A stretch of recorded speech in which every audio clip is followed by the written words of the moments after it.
I think it's an interesting point you raise because historically, there is a reason why Western democracy were equated. But over a period of time, I think the West needs to outgrow that because today, more people live in non-Western democracies than in Western democracies.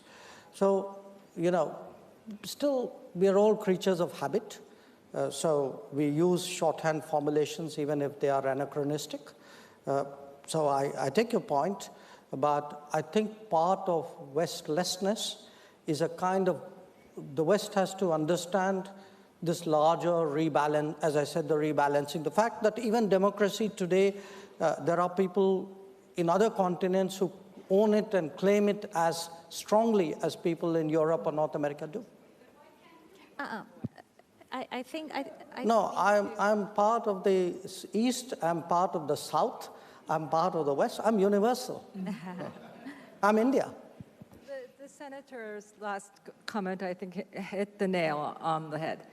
South Korea is West, if you're going by values. I think there was a comment in the film that was introduced at the beginning when one said, instead of talking about the West, let's talk about the values that we're trying to perform. And I think as long as these values are grounded in the dignity of the human being, and I think there's much common ground.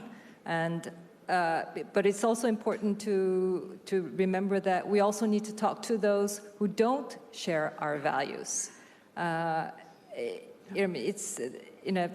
We have a neighbor who don't share our values, definitely, but we need to talk to overcome the huge security challenge. And so as we try to promote and strengthen the values among like-minded, we also need to talk to those who don't necessarily do so.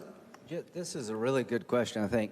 So if Scotland gets out of the UK, it'll be through the democratic process, right? Okay.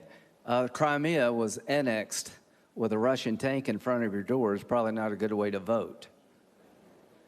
I end every discussion at home about war and democracy and why it matters.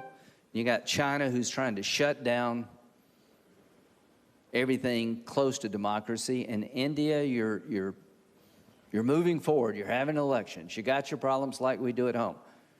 But you've chosen the democratic path. When it comes to Kashmir, I don't know how it ends, but let's make sure that two democracies will end it differently. And if you can prove that concept here, then I think it's probably the best way to sell democracy. Don't worry, Senator, one democracy will settle it. And you know which one.